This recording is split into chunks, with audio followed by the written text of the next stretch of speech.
for inviting us. I think you've picked a really important topic, so hopefully it'll be helpful for everybody. Yes, I'm super excited about our topic. So officially, the name is, let me just read it out. The topic name is Privacy, Spam, and How You Use the Personal Information You're Collecting. So I know we've only got half an hour, but oh my goodness, there's so much that we really want to cover. But let's first of all just chat about what it is that you do and how you got into it. It's a little bit accidental. I worked for years and years in-house in finance. And I think, along the way, as the internet grew, people started their little side businesses. And I had a lot of friends who were saying, "Ooh, can you help me with terms and conditions, or what do I need to do? I don't really understand what I'm doing." And they were getting quotes from law firms that were just, insane, thousands and thousands of dollars for something that could be, generalized and replicated. And I was a bit concerned to find that a lot of people were trying to do it themselves. And, right at the very beginning, we had one client who had come to us, and she had copied terms and conditions from California for the same business idea that she was doing in Australia. And she was being sued in California. And she came to us and said, "Well, why is this? How can they sue me there? Do I have to go?" And we said, "We just looked at your terms and conditions and it said you're governed by the laws of California." And she said, "Well, I didn't know what that meant. I just copied it from someone else's terms and conditions." So of course she had to go and defend herself. And, that was very expensive. So anyway, to avoid, there's lots of examples of reasons why this was the right thing to do, but it's just grown. We've had some amazing clients over the years, amazing businesses. They've sold them, moved on, started new businesses, or their business has grown, tenfold, and they had investors come in. We're very, very lucky because we've had really the best clients ever. So I wouldn't look back, not at all. Oh, that's so awesome. What an interesting thing, though, that you mentioned about that client who had taken her details from a business in the States. How common that must be. Now, for example, one of my favorite platforms is Shopify. Now, Shopify provide a series of templates for you, privacy policy, terms and conditions, etc. It brings all your information in that you've already signed up with and propagates it in there. And then it gives you the opportunity to change it in any way you want. And it's very, very, very broad. So at least it's something. Well, obviously, you really need to change that for your own business. However, or as a starting point. However, other website platforms don't offer anything like that. So these days, anyone can build themselves a website. It's just possible that anyone can do it. But they don't know what they don't know. And clearly, a lot of people aren't researching what they need to know, especially in Australia, with the Australian laws about what you've got to include on a website. And one of those is a privacy policy. So to not even have anything, even in the footer, just a tiny thing that says privacy policy, and tell people how you're using their information when you're receiving it. So that's email address or credit card details or whatever it is. It just blows my mind how many people don't include a single thing. So what happens for people? They can jump onto your website. I know, because I found, just from Googling, that's how I found you. You have an extraordinary amount of information there, sharing why people need the privacy policy, what to include in the privacy policy, for example. And then I also saw that you sell an incredible number of documents. So do you want to share a little bit about that? It's no, thank you. We do try and provide a lot of information if it's, if you want to do the research and do the work yourself. But I mean, our templates are so inexpensive. I think, why would you bother, spending hours and hours trying to do something that you haven't been schooled or you don't know about the various laws that are maybe in place, and try and draft your own when in fact you can get one for, I think ours is $79 for the privacy policy. But just back on your point, you made a very good point. the privacy law technically and legally says that if you're a small business, you do not need a privacy policy. A small business is under 3 mil revenue. But we always recommend to our clients that you have a privacy policy for a couple of reasons. One, because it's best practice. Two, because everybody, clients, that's one of your credibility factors on your website. Clients will be looking for that. They look at the about to see if it actually has you there, or if it's just some fumbling conversation about, oh, we want to serve, the best, services, or we want to sell the best product, but doesn't have any information about who's selling it. I mean, because a lot of websites, as you say, anybody can set one up.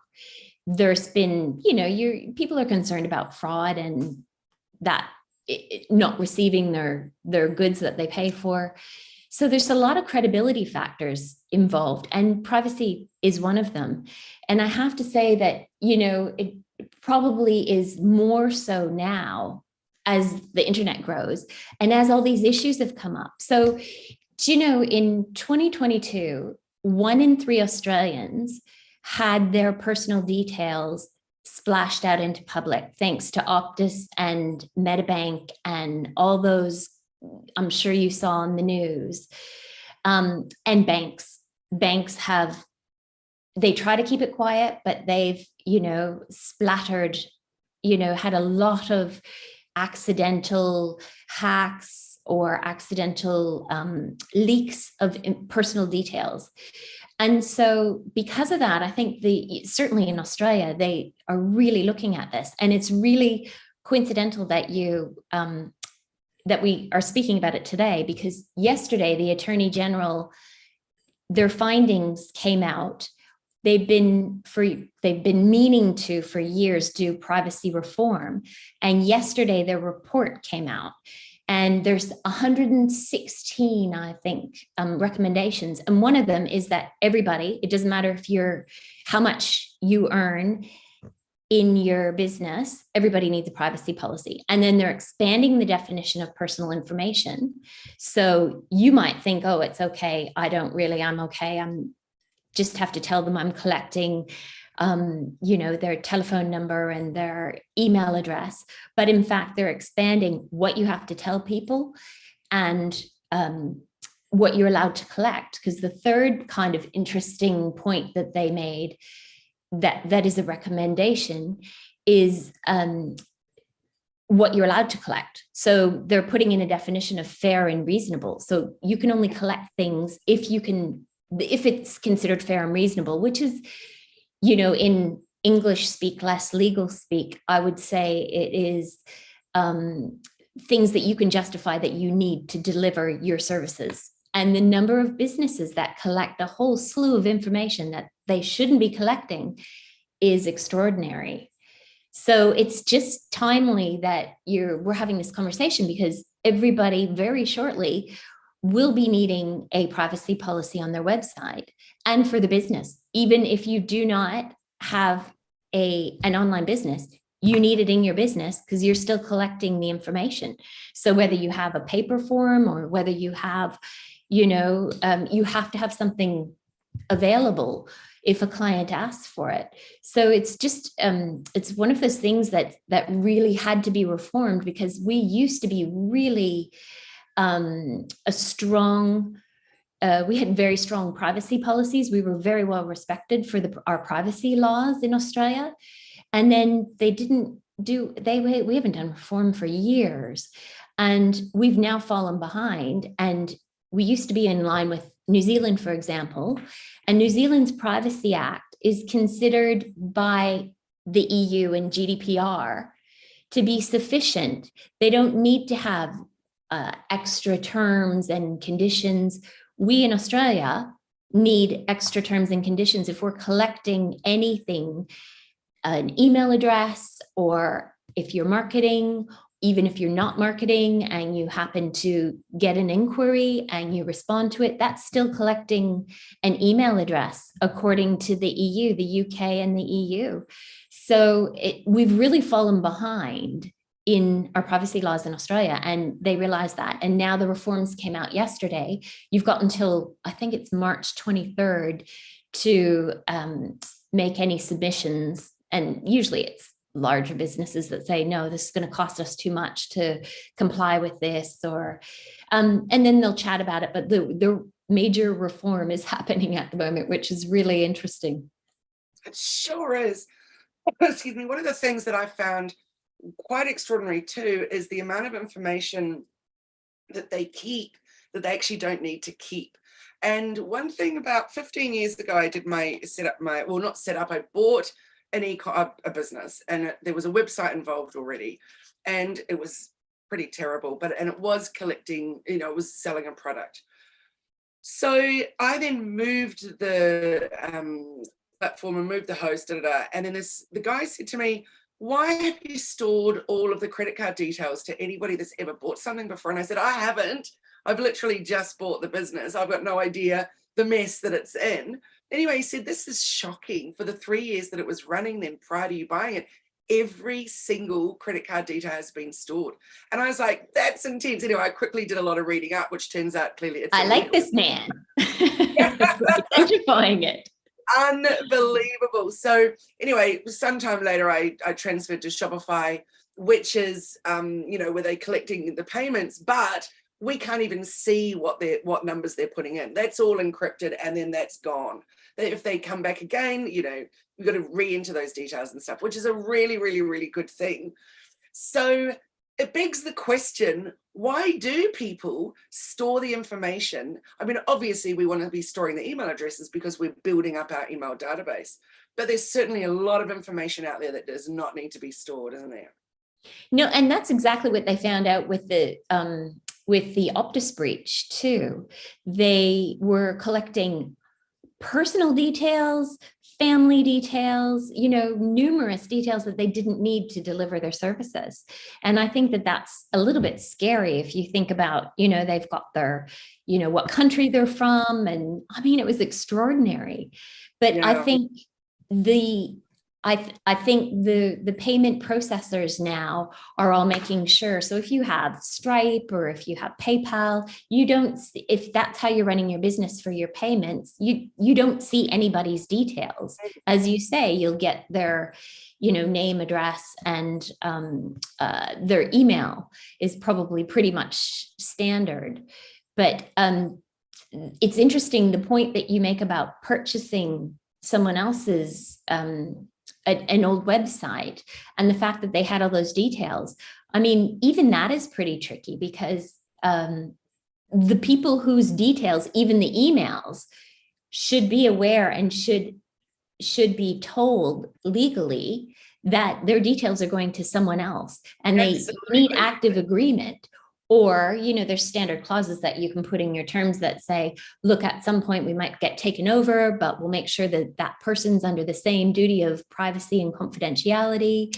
There's things that you can do to mitigate that if you're thinking about selling your business, to cover the transfer of information, because that's one of the most valuable assets of your business. So if you want to sell it, or you want an investor to come in, you want to be able to retain and maintain that email list.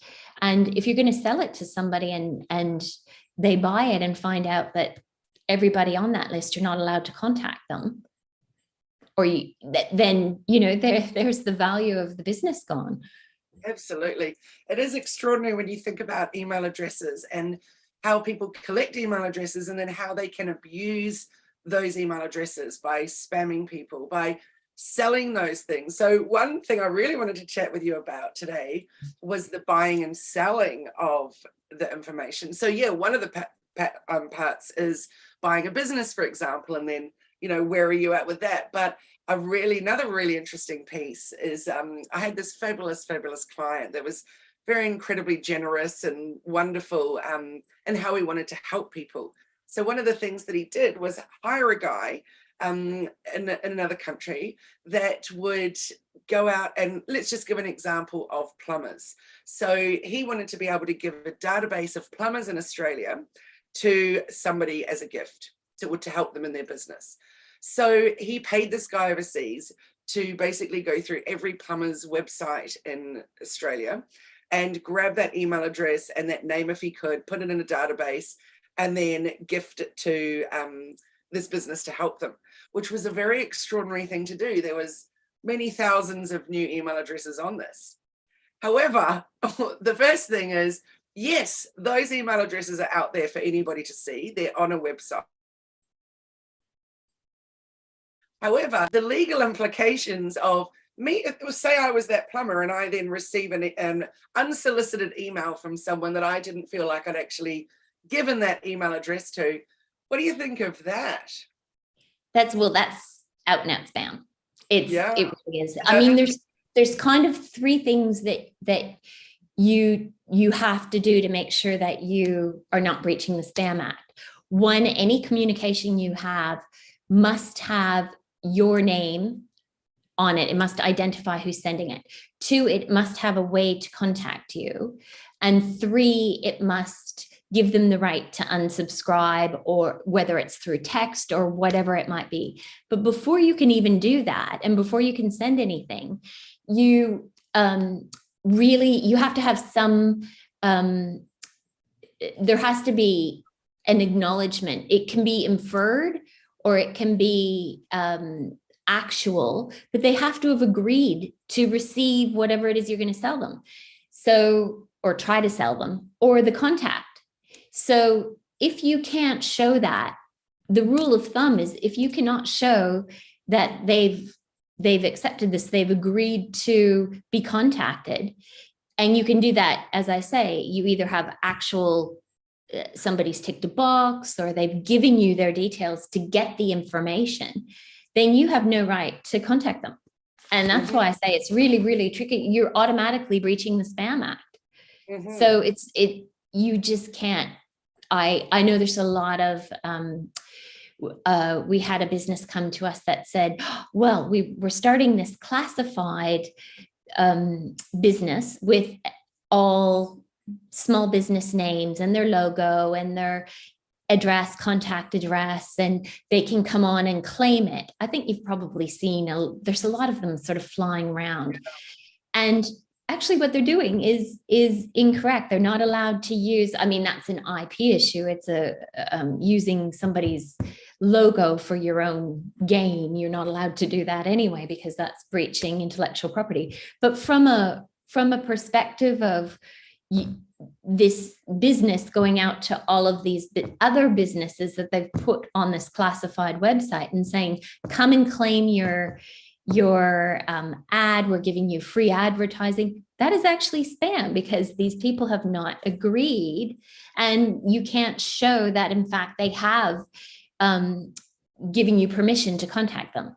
So it's really, you've got a choice of two types of permission: actual or inferred. And inferred is, for example, if somebody came to you and asked for a quote or asked you to look at their business, and you, Kylie, came back and said, oh, okay, well, here's what I think.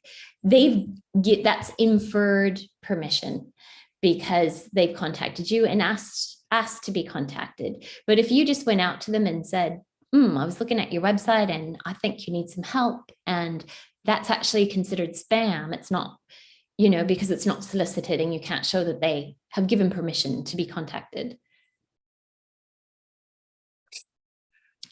It literally blows my mind I think the cheek of people and what they actually think it's okay to do. So I use this really cool website called Logenics. It costs $7 to get a report done, and they send you this Excel spreadsheet that shows you everywhere that your name is listed all over the internet. And then they make their money if you want them to tidy that up for you, which is, hundreds of dollars or whatever. But actually just that $7 spreadsheet is so valuable. The reason they actually do it is that so that you can then go to all those different places and tidy it up. Make sure that if you need your name listed with a PTY Limited or the correct address or whatever, so you get to see it all together. But why I think it's so awesome is because I can find where I've been listed, or any of my clients, when we didn't want to be there in the first place. So what you were just talking about, with that person setting up that thing and doing it, it's, actually illegal. I don't want to be listed on those things, especially when they've got the wrong information. And also then when you click the link to claim that listing, and then they charge you to be there, it's like cheeky, so incredibly cheeky. But it also goes back to your point about buying someone else's website and buying somebody's personal details. There are businesses that will sell your spreadsheet of details, or sell spreadsheets of details, of personal details, to other businesses.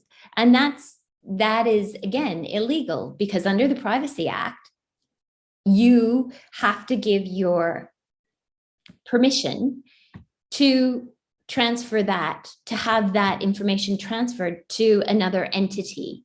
So, and understand the use of it, which goes back to the privacy. So it's, it's kind of a little bit all in the same line, you have to make sure that you're not breaching the spam rules if you're going to go market to these people and they don't know who you are and you're a new business.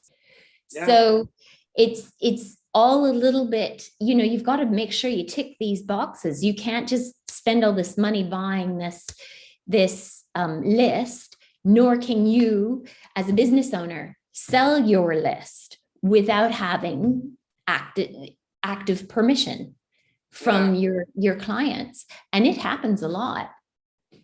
Oh, bet it does. So hence the opt-in is so important. So when people buy from your website, and automatically you've then received their email address because you need to contact them to send them the tracking details or whatever, you need to make sure that they're actually opting in to receive further promotional style of information, right? So yes, you can email them to give the tracking details, for example, but that doesn't mean that you can automatically then add them to your email list and send them promotional stuff. So that's why we have the little box to tick that says, I'm opting in to receive promotional emails from you. Well, you technically could send them the first, if you didn't have an opt-in on your site, you could send them a marketing email if they had purchased something from you. Again, it depends on what your privacy policy says as well. But generally, as a business owner, you could market to them, assuming that they bought something from you and they're interested in something else that you might have that's related, or an updated model, or whatever it might be. But the key to all of this is, on that marketing email, you have to give them a very easy method to unsubscribe. So it can't be call us and, leave a message or text us. It has to be the easiest possible, not send us an email. It should be a click. It should be, and it has to be on every email, because at some point, if somebody receiving your marketing or whatever it might be, emails or text or whatever you might be sending, because people market in all kinds of, curious ways these days through social media and LinkedIn. And so you have to have you have to give them the right, and it has to be obvious, and it has to be easy to unsubscribe if you're going to start marketing to them and you don't have active tick box. And so often it's not easy to unsubscribe. I'm having a battle with a company at the moment. I signed up because they were selling a particular shoe that I wanted, and there was some discount when you check out, just a normal thing. However, I want to unsubscribe. There's so much that's just coming at me.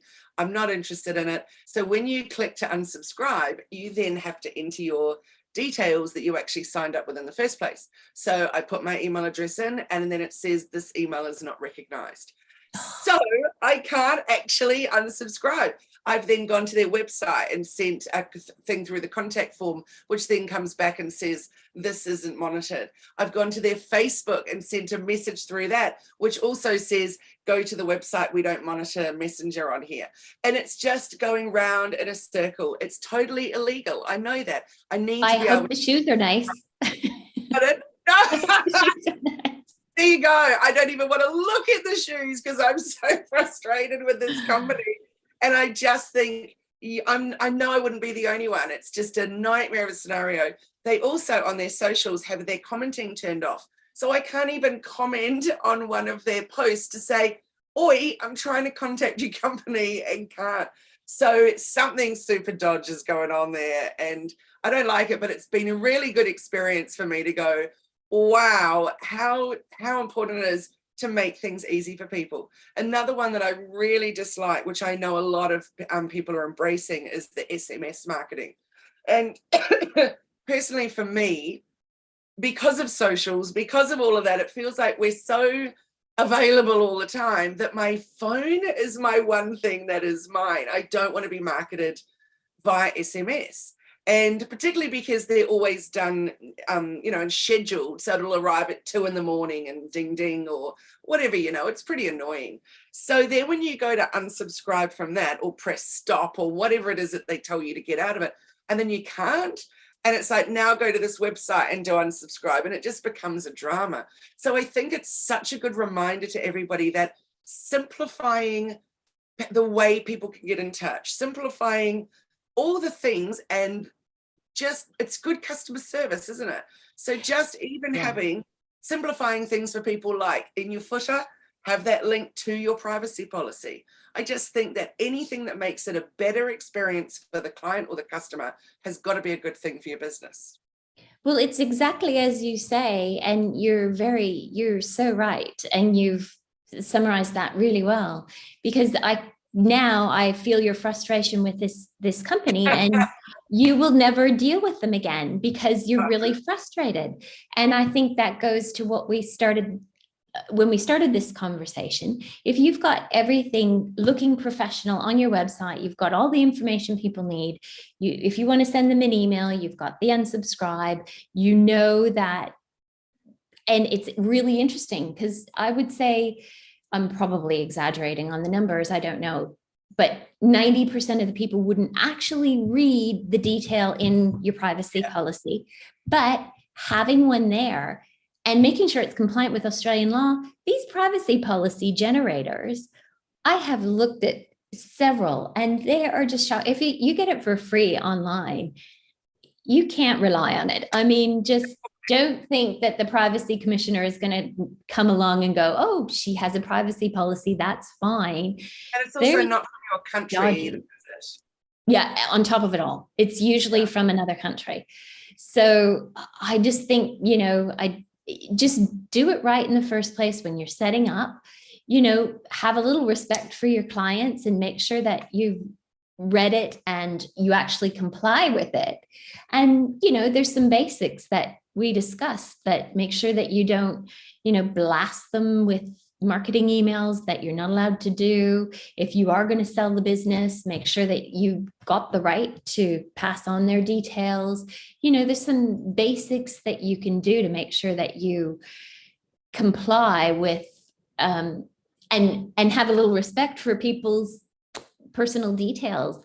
And, as I say, they're looking to expand that definition. So you might think, oh, well, it's just an email address, but there's a lot of information that you can get from an email address, a website. It's really incredible.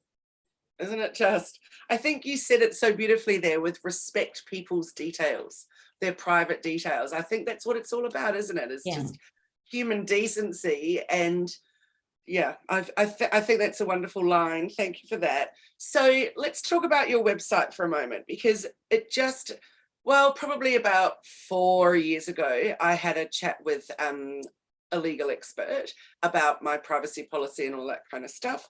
And she said to me, it's going to be about $2,500, and we need 4 different documents to prepare for you. And I talked to her a lot about my style of business and stuff. And she said, oh, it's very, very complicated. So you definitely can't just have one of the ones that you buy online. You definitely need it, written especially for you. So the $10,000 quote we first gave you will probably be more like $15,000. And I was just gobsmacked and, ended up not doing it. So I guess my question to you is, when we come to your website and we see there's all these pre-bought templates that we can grab for our sites, which I just think is amazing, what would be the ones that you would say are the most important ones to get you started? And thank you very much. You gave a very good description of what should be considered when you buy a template, because not one size does not fit everyone. Yeah. And I always try and recommend to our clients, if you're unsure, then put a note into the contact form, describe what your business is. More than happy to tell you if you need something extra that may not be one of the templates listed. We have lots of templates that we've developed over the years because we've been around for 14 years. But we don't put them all up because it's too confusing for people, and then we don't want them to buy something that's not suitable. But all our templates that are up there at the moment that are on our site that you can buy that are DIY, they're all really good base templates to build off. So I always say to our clients and potential customers that, use that as a base, at least have something there. And then as your business grows, contact us and say, I'm doing coaching now, or I've added on a membership, or I'm dealing with children. Do I need anything additional? Because all our templates can be built on, and we're a law firm, and we can, give a quote just to add on, the extra service that they're providing, or the extra waiver or disclaimer they might need. But the top one that I would say for everybody to have is the website legal package. It's got a privacy policy.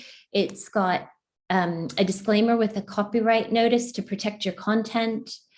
And it has the website general terms and conditions, which also includes, and a lot of people don't realize this, but Australian consumer law requires you to have specific statements when you're selling anything through your site, or you are sending people to another site to buy something. Everything that happens on or through your site, you're responsible for as a business owner.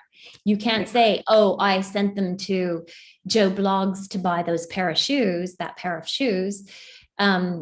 You're responsible because you sent them there and you're enabling them. So if you're enabling something that's illegal, or, those shoes they'll collect the money for them, but they're never going to be sent, you're responsible because you sent them there. So it's really important to have good base terms. And the website legal package, it's just a song, I think, for $179 plus GST. You also get free updates, because if the law changes, we have to change our templates. So we might as well pop out, the latest version to everybody who's purchased a template. And you can't expect business owners to be able to keep up on the latest laws. So I think that's probably the most important package you could get, and way to protect yourself if you're a small business owner. I had a look at that one when I was on your site, one of the many times I've been on your site taking a look at it. So for those listening, it's legal123.com.au, and then you can just do a search for website legal package. It's definitely, and we'll also put the link in the chat and stuff. But that's great to know. Thank you very much. If we were going to start somewhere, that's the one. So we haven't touched on a million other things that I would love to have chatted about. For example, trademarking and a whole bunch of stuff. So if you'd be interested in coming back and having another chat sometime, I would be happy to. This has been fun, and I'm quite passionate about all this. You could probably tell. So I would love to, if people find this helpful, it would be, and you're delightful. So thank you. I know they will be finding it helpful, because there's just, as we talked before we went on live, you start a business. I hear this literally every day in some discovery call or whatever. And I even had this as a chat with someone that I was talking to yesterday about running some presentations for them. And she said the small businesses that come to us, generally speaking, have started because they found they were passionate about something, or they enjoyed something, or they were good about something, or good at something, or it was a hobby that then turned into a business. And never once did they then go, oh, what do I do now? Or I shouldn't say never once, because clearly at some point they've done it and gone, ooh, I really need to actually put some ducks in a row and find out what's legal, what's important, like even just in terms of insurances and things like that. So like even the little ones, like having a separate business bank account, you know, and separating that from your personal. There's just so many aspects to running a business and being a business owner. And it's tricky because that's not why you got into business necessarily, was to do all that icky stuff in the background. But someone has to do it. And at the end of the day, if you are the legal business owner, then it's your responsibility to do it. So yeah, I think there's lots of different topics that we could chat about. I particularly think trademark and copyright would be a really great topic. And also one other one that we were chatting about before we went live was words. You just said very, very briefly, but I wrote it down because it was so good. Use the word recommendation, not advice. So I think, oh, there's some goodies. There's some juicy ones that I think people need to be aware of. I mean, we have a client at the moment who's very frustrated because they've set up their entire business and realized the name is too close to somebody else who does a similar business, and they're not allowed to use that name. They've been informed by that business that they can't use that name. So they have to buy all new websites. They have to rebrand. So that's a really good, that goes to the trademarking, intellectual property and copyright conversation that we have. But we have a lot of how-to guides that are, I think, really helpful on our site that are just free. You can go and look and give a lot of information to know what you do need to know and what you think you know and maybe don't, or just for some clarifications that people may find helpful. So hopefully that will, it's educating. It's not advice, it's educating. Thank you. That's so wonderful. Now, we had somebody in the comments on our live ask us, so if you have an international business, which country's privacy legislation is applicable? Very good question, Jacqueline, and a tricky one. I wonder if Vanessa, you'd care to comment on that. Well, really good question. Unfortunately, again, this is I think, mistake that a lot of people think when they're starting out their business. They think, oh, well, I'll just be international and have international terms. I've never seen any international terms in my life, but to comply with every country in the world is next to impossible. That's what I'm getting at. But you are subject to the privacy laws and the consumer laws of wherever you're selling your products. So if you, as I mentioned before, decide that, or somebody has come to you, you haven't even marketed to the UK, and somebody has come to you and said, I'm really interested in your product or your services. Can you give me a quote, or can you tell me more about it? Just by responding to them, you've taken and you're seem to be collecting personal data from somebody in the UK. Well, GDPR, the data protection laws there apply, because that's their information going overseas. And as soon as you respond back to them, you are collecting their data and you have to comply. So to every country that you are marketing, you have to comply with the laws of that country. And people, the next sort of corollary question to that is, people say, well, I didn't mean to. How do I control that? You say on your site, you need to state, our goods and services are only for Australian residents, or are not available for US and UK and EU residents. You have to actually state it on your site if you want to do it correctly and protect yourself. Such an interesting one. You've just made my brain go off like fireworks with so many questions around that, because I'm even then thinking, what about collecting the email addresses, even if you're only selling within Australia, for example? But if you've put out a lead magnet on social media, and you, generally speaking, you only want the Australian email addresses, but there'll be some people that want what you're offering, your 5 tips, how to, whatever, or your checklist that you're giving, and in return, they're giving you their email address. So clearly that opens up a whole new can of worms, because they could be from another country that is sharing that email. And then what you do with that needs to comply with what's going on in their country. Exactly. And I think that's a mistake that people do not realize. And a lot of people, as you say, they market generally, and they don't eat you wouldn't necessarily know where somebody's from by their email address. So you could be, I mean, the .coms doesn't mean anything these days. So, it doesn't indicate where anybody's from. So you have to be a little bit conscious and careful of, again, this is what you put on your site. Yeah. You need to make very clear terms. You can't just plunk something up there and say, oh, that looks good. Well, my website address, my URL is hellomedia.team.